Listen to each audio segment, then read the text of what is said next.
Subscribe करें हमारा YouTube channel और सबसे पहले नए वीडियोस देखने के लिए क्लिक करें नोटिफिकेशन बेल पर।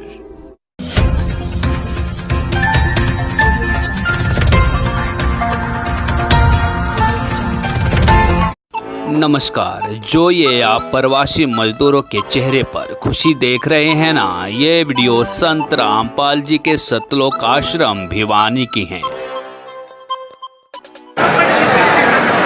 कहाँ से भगत जी? जी सर, हम लोग कटिहार जिला के हैं। कटिहार जिला के। यहाँ आश्रम में कोई दिक्कत तो नहीं खाने पीने की? कोई आश्रम में कोई दिक्कत नहीं। हम लोग को संत महाराज बहुत दिया है। संत रामपाल जी महाराज की तरफ से कोई कमी तो नहीं रही आपको? नहीं सर, कोई कमी नहीं। कटिहार भेजेगा तो दूसरी बात है। चाहे बंदी छोड़ जाएगा सर हम लोग को। 22 तारीख की ट्रेन आपकी बिहार का 22 तारीख का ट्रेन है। ठीक है, 2-4 दिन और खाओ पियो आराम से मौज। और जब से देश में कोरोना संकट शुरू हुआ है, तभी से संत रामपाल जी के शिष्य इन प्रवासी मजदूरों के लिए खाने और ठहरने की व्यवस्था किए हुए हैं। और हरियाणा प्रशासन को संत जी के शिष्यों ने ये आश्वासन भी दिया है कि जब तक देश में कोरोना संकट रहेगा, तब तक यह मदद जारी रहेगी। अभी हमारे साथ सतलोक आश्रम की मैनेजमेंट के सदस्य हैं। नमस्कार मास्टर जी। साहिब जी, सतलोक आश्रम भिवानी में विभिन्न राज्यों के मजदूर भाई जो यहाँ रोके गए हैं, बुलाए गए हैं प्रशासन के द्वारा, इनमें प्रशासन ने सतलोक आश्रम की मैनेजमेंट कमेटी से अपील की कि इस मामले में सतलोक आश्रम भिवानी की मैनेजमेंट हमारी मदद करे ताकि हम यहाँ की व्यवस्था से का लाभ उठा सकें।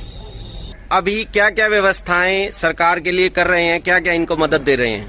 सतलोक आश्रम भिवानी ने अपना जितना भी शेड है वो प्रशासन को सौंप दिया है। उसके साथ साथ प्रत्येक मजदूर भाई को खाना खिलाया जा रहा है, चाय पिलाई जा रही है, आरओ के पानी की व्यवस्था है।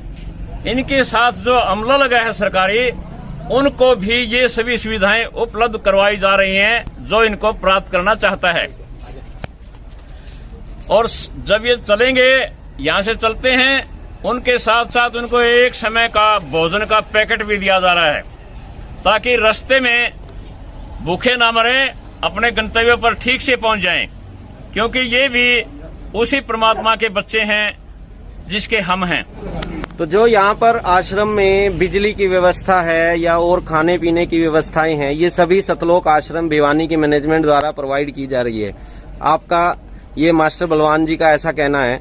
तो मास्टर बलवान जी, एक बात हमारे दर्शकों को और बताइए कि ये जो व्यवस्थाएं हैं ये केवल एक दिन के लिए हैं या लगातार चलती जा रही हैं और कितने दिन तक चलेंगी? ये बंदी छोड़ सतगुरु रामपाल जी महाराज की दया से प्रशासन जितने समय तक लेना चाहेंगे उतने समय तक ये सुविधा दी जाएगी। जब ये आते हैं, आते ही सबको चाय पानी दिया जाता है, शाम का भोजन दिया जाता है जिसमें चावल रोटी और दाल अचार ये दिया जाता है। उसके बाद सुबह चलते हैं तो एक भोजन का पैकेट दिया जाता है ताकि रास्ते में भूखे ना रहे। ये कितने दिनों से चल रहा है मास्टर जी? ये 6 तारीख से यानी 6 मई से जारी है और लगातार चल रहा है ये। अब तक लगभग कितने प्रवासी मजदूर सतलोक आश्रम भिवानी में आकर जा चुके होंगे? ये लगभग इनकी संख्या के आधार पर बता दूं मैं, पहले दिन 509, दूसरे दिन 777 और आज यानी 9 तारीख को 1000 से 1200 के बीच में बच्चों और महिलाओं समेत मजदूर यहाँ पर पहुंचे हैं। आज उनको उनके गंतव्य पर पहुंचाने के लिए हरियाणा रोडवेज की बसें लगी हैं सतलोक। लेकिन अगर मीडिया की माने, आजकल जो मीडिया में चल रहा है उस हिसाब से तो तीसरे विश्व युद्ध की आशंकाएं मीडिया रोज प्रतिदिन अपनी न्यूज में दिखा रही है। अगर आपका कहना है कि पूरा विश्व एक होगा और तीसरा विश्व युद्ध अगर हो जाता है तो आप लोगों का उसमें क्या योगदान रहेगा? ऐसा है, पहली बात तो मैं ये कहूंगा कि मीडिया, यदि विश्व युद्ध नहीं होता है तो भी मीडिया करवा देगा। मीडिया का ऐसा ख्याल है, वो जो ऐसे इस तरह से प्रचारित करते हैं। हम ये कहना चाहते हैं कि यदि तीसरा विश्व युद्ध होने के कगार पर खड़ा हुआ तो संत रामपाल जी ऐसे तत्वदर्शी संत हैं जो इस सारे मामले को रोकेंगे। संसार में और कोई पावर ऐसी नहीं है जो तीसरे विश्व युद्ध को टाल सके। मैं ये भी साथ साथ कहना चाहता हूं कि आम आदमी से पूछिए, ये तो घटना घटनी थी। यदि ये घटना घटनी ही थी फिर घर में क्यों दुबक गए जाकर के? ये घटना पहले से तय है, ये होना है। इस सारी चीजों से निजात पानी है तो संत रामपाल जी के प्रवचन सुने, उनके द्वारा लिखित पुस्तकें पढ़ें और उनके बताए मार्ग पर चलें। उनसे नाम दीक्षा लेकर के सतभक्ति करें। सब बीमारियों से, सब झगड़ों से निजात मिल जाएगी।